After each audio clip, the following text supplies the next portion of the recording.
Hello everyone, আসসালামু আলাইকুম। Recipes by সেজাস মম চ্যানেলে সবাইকে স্বাগতম জানাচ্ছি নতুন একটি রেসিপি নিয়ে, শাহি বিফ খিচুড়ি। বৃষ্টির দিনে কিংবা অতিথি আপ্যায়নে, এমনকি বাসায় নিজেদের ভুরিভোজের জন্য এই শাহি বিফ খিচুড়ির কোনো বিকল্প হবে না। আর শাহি বলছি কারণ এই শাহি বিফ খিচুড়িতে ব্যবহার করেছি সেই সব মশলাগুলো যেগুলো দিয়ে সাধারণত রেস্টুরেন্ট বা হোটেলগুলোতে বাবুর্চিরা রান্না করে থাকে। ঠিক সেই স্বাদের শাহি বিফ খিচুড়ি কিভাবে রান্না করতে হয় চলুন তাহলে দেখে নিই পুরো রেসিপিটি।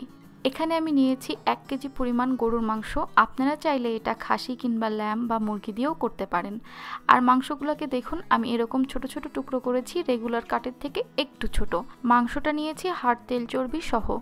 একটি পাত্রে হাফ কাপ সয়াবিন তেল গরম হতে দিয়েছি। এখানে নিয়েছি 4 টুকরো দারুচিনি, 5-6টি লবঙ্গ, 4-5টি সবুজ এলাচ, 8-10টি কালো গোলমরিচ এবং 2টি তেজপাতা আমি মাঝখান থেকে ছিঁড়ে নিয়েছি।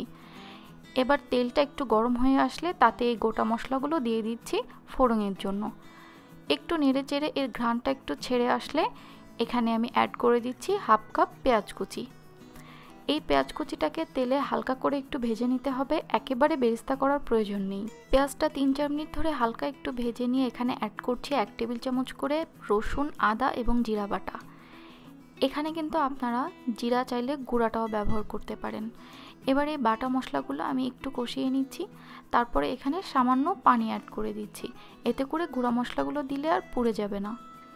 এবার একটু এটা নেড়ে নিয়ে আমি এখানে অ্যাড করছি 1 টেবিল চামচ মরিচের গুঁড়া, 1 টেবিল চামচ ধনিয়ার গুঁড়া এবং হাফ টেবিল চামচ হলুদের গুঁড়া, আর সাথে দিয়ে দিচ্ছি স্বাদমতো লবণ।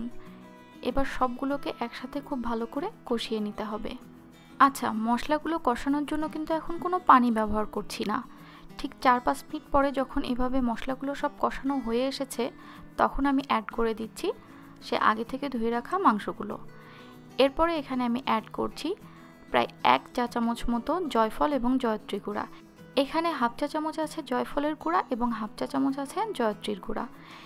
এবার এই মাংসটাকে মশলার সাথে খুব ভালো করে মিশিয়ে কষিয়ে নিতে হবে পানি ছাড়াই। আমি মাংসটাকে খুব ভালো মতো মশলার সাথে মাখিয়ে ঢেকে দিচ্ছি কষানোর জন্য। প্রায় আধা ঘন্টা ধরে মাংসটাকে আমি এভাবে কষিয়ে নিয়েছি। আর হ্যাঁ, মাঝে কিন্তু আমি 2-3 বার মাংসটাকে নেড়ে দিয়েছিলাম যাতে করে মাংসটা নিচে থেকে পোড়া লেগে না যায়। এবার যখন মাংসটা এরকম তেল ছেড়ে এসেছে এবং কষানো হয়ে গেছে তখন আমি এখানে অ্যাড করে দিচ্ছি 1.5 কাপ মতো পানি। পানিটা আমি এমন পরিমাণে অ্যাড করছি যাতে মাংসটা প্রায় 80% মতো সেদ্ধ হয়ে যেতে পারে। মাংসটাকে কিন্তু 100% সেদ্ধ করা যাবে না। এবার একটু নেড়ে চেড়ে দিয়ে ঢাকনা দিয়ে মাংসটাকে সেদ্ধ হতে দিয়ে চলে যাই চাল ডালের প্রসেসে। খিচুড়িটা রান্নার জন্য আমি এখানে মেজারমেন্ট কাপের 3 কাপ পরিমাণ চিনি গুঁড়া পোলাও চাল ব্যবহার করেছি। আপনারা চাইলে এখানে কালো জিরা বা গোবিন্দভোগ এমনকি সাধারণ ভাতের চাউলও ব্যবহার করতে পারেন, তবে এই শাহি ফ্লেভারটা পাওয়ার জন্য আপনাকে অবশ্যই পোলাও চাউলই ব্যবহার করতে হবে এই খিচুড়িটা রান্না করতে। আচ্ছা, এখানে কিন্তু বিরিয়ানির মতো চাল এবং মাংসের নির্দিষ্ট কোনো পরিমাণ নেই, আপনি আপনার পছন্দ মতো মাংস এবং চালের পরিমাপ করে নিতে পারেন। আর নিয়েছি এখানে 1/3 কাপ ভাজা মুগের ডাউল এবং 1/3 কাপ মসুরের ডাউল। দুটা মিলিয়ে আমি এখানে টোটাল 1.5 কাপ মতো ডাউল নিয়েছি, অর্থাৎ চালের অর্ধেক পরিমাণ ডাউল। আর এই মুগের ডাউলটাকে কিন্তু আমি আগে থেকে একটু ভেজে নিয়েছি।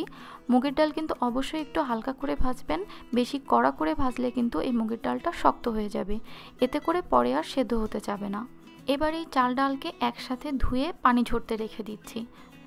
এবার অন্য একটি পাত্রে আমি এখানে হাফ কাপ মতো সরিষার তেল ব্যবহার করছি। এই খিচুড়ির চালটা ভাজতে কিন্তু সরিষার তেলই আপনাকে ব্যবহার করতে হবে।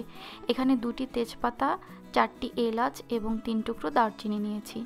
তেলটা একটু গরম হয়ে আসলে সেই একইভাবে আবার ফোড়নের জন্য তেলটার মধ্যে ছেড়ে দিলাম এই গোটা মশলাগুলো। আবার দিয়ে দিচ্ছি হাফ কাপ পেঁয়াজ কুচি। আপনাকে কিন্তু এই খিচুড়ির মশলাগুলোও আলাদা করে খিচুড়িতে অবশ্যই ব্যবহার করতে হবে। আর এখানে দিয়ে দিলাম সেই শাহি ফ্লেভারটা আনার জন্য 1/4 চা চামচ শাহি জিরা। সাথে অ্যাড করছি 1 টেবিল চামচ রসুন বাটা এবং হাফ টেবিল চামচ আদা বাটা। এই মশলাগুলোকে একসাথে একটু কষিয়ে নিচ্ছি। মশলাগুলোকে যখন সামান্য কষানো হয়ে যাবে তখন একটু পানি দিয়ে দিচ্ছি যাতে করে গুঁড়া মশলাগুলো আর পুড়ে না যায়। দিয়ে দিচ্ছি হাফ চা চামচ হলুদের গুঁড়া এবং হাফ চা চামচ ধনিয়ার গুঁড়া। এখানে কিন্তু হলুদের গুঁড়াটা আপনাকে একটু কম ব্যবহার করতে হবে, কারণ মাংসে কিন্তু অলরেডি হলুদ দেওয়া আছে। এবার সবগুলো মশলা ভালো মতো কষানো হয়ে গেলে ধুয়ে পানি ঝরতে দেওয়া চাল ডালটাকে আমি এখন এই মশলার মধ্যে দিয়ে দিচ্ছি। আচ্ছা, আমি কিন্তু এই চাল ডালটাকে জাস্ট ধুয়ে পানি ঝরতে দিয়েছি। চাল বা ডালকে আপনার এক্সট্রা কোনোভাবে পানি দিয়ে ভিজিয়ে রাখার কোনো প্রয়োজন নেই। এখানে প্রায় 8-10টি কাঁচামরিচ ফেড়ে দিয়ে দিলাম, আর সাথে দিয়ে দিচ্ছি স্বাদ মতো লবণ। লবণটা কিন্তু বুঝে দিবেন, কারণ মাংসে কিন্তু অলরেডি লবণ দেওয়া আছে। আর এখানে আমি প্রায় 8-10টি গোটা রসুনের কোয়া দিয়ে দিলাম। এই রসুনের কোয়াটা কিন্তু খিচুড়ি রান্না হয়ে যাওয়ার পরে দাঁতের নিচে অসাধারণ একটা ফিলিংস।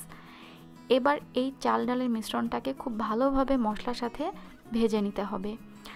আর ভাজার প্রসেসটা সবারই জানা, যখন চালটা ভাজতে ভাজতে দেখবেন একটু পাতলা হয়ে এসেছে এবং পাত্র আর খুন্তির সাথে একটা শনশন আওয়াজ তৈরি করছে, বুঝতে হবে চাল ভাজা কমপ্লিট। আমার প্রায় 10-12 মিনিট সময় লেগেছে চালটা ভাজতে। এবার এখানে অ্যাড করে দিচ্ছি 3 কাপ চাউলের জন্য 6 কাপ গরম ফুটন্ত পানি, অর্থাৎ চালের দ্বিগুণ পরিমাণে আপনাকে পানি ব্যবহার করতে হবে। আর ডালের জন্য কোনো এক্সট্রা আমি পানি ব্যবহার করছি না, কারণ মাংসের যে গ্রেভি আছে সেটাতে ডাল সেদ্ধ হয়ে যাবে। একটু নেড়েচেড়ে ঢেকে দিয়ে চলুন চলে যাই মাংসটার কী অবস্থা সেটা দেখে নিই। অন্য একটি চোলায় কিন্তু মাংসটা আমার একদম 80% সেদ্ধ হয়ে এসেছে। দেখুন ঝোলগুলো কিন্তু প্রায় শুকিয়ে এসেছে। আর একটু জাল করে ঝোলটা আমি আরেকটু কমিয়ে নিচ্ছি। মাংসটাতে কিন্তু খুব বেশি ঝোল রাখা যাবে না, এভাবে শুকিয়ে নিতে হবে। অন্যদিকে প্রায় 15 মিনিট পরে আমার খিচুড়ির পানিটা প্রায় শুকিয়ে এসেছে এবং খিচুড়িটাও প্রায় 80% মতো সেদ্ধ হয়ে এসেছে। এখন খিচুড়ির মাঝখানে এভাবে একটু ফাঁকা করে নিচ্ছি, তারপরে সেই গ্রেভি মাংসগুলো এখন খিচুড়িতে ঢেলে দিচ্ছি। এই পর্যায়ে কিন্তু আমার খিচুড়ি এবং মাংস দুটাই 80% মতো সেদ্ধ আছে।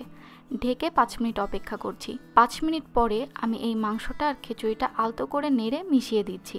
মাংসটার গায়ে যে গ্রেভি আছে, এতে করে আমার চালটা এবং মাংসটা দুটাই 80% থেকে 100% সেদ্ধ হয়ে যাবে। চুলার জালটাকে খুবই লো করে দিয়ে এটাকে 10 মিনিটের জন্য দমে রাখবো। আমি মোটা তলানিযুক্ত পাত্র নিয়েছি, আপনারা যদি পাতলা তলানিযুক্ত পাত্র নেন তাহলে এটাকে একটা তাওয়া কিংবা ফ্রাই প্যানে বসিয়ে দমে রাখবেন। ওপর থেকে কিছুটা ধনেপাতা কুচি ছিটিয়ে দিয়ে ঢেকে দিচ্ছি 10 মিনিটের জন্য। ঠিক 10 মিনিটের পরে আমি এটাকে পরিবেশনে চলে এসেছি। উপর থেকে স্বাদ বাড়াতে দিয়ে দিচ্ছি কিছুটা পেঁয়াজ বেরেস্তা। এই পেঁয়াজ বেরেস্তাটা কিন্তু খিচুড়িতে স্বাদটা বাড়িয়ে দিবে অনেক গুণে। দেখলেন তো কত সহজে এই শাহি ফ্লেভারি খিচুড়িটা আপনারা তৈরি করে নিতে পারেন। প্রসেসটা কিন্তু খুব একটা কঠিন না। তৈরি করে দেখুন বাসায়, ভালো লাগবে নিশ্চয়ই। আর ভালো লাগলেই তো আমার সার্থকতা। কোনো মতামত থাকলে আমাকে কমেন্ট করে জানাতে পারেন। ভালো থাকবেন সবাই। আল্লাহ হাফেজ।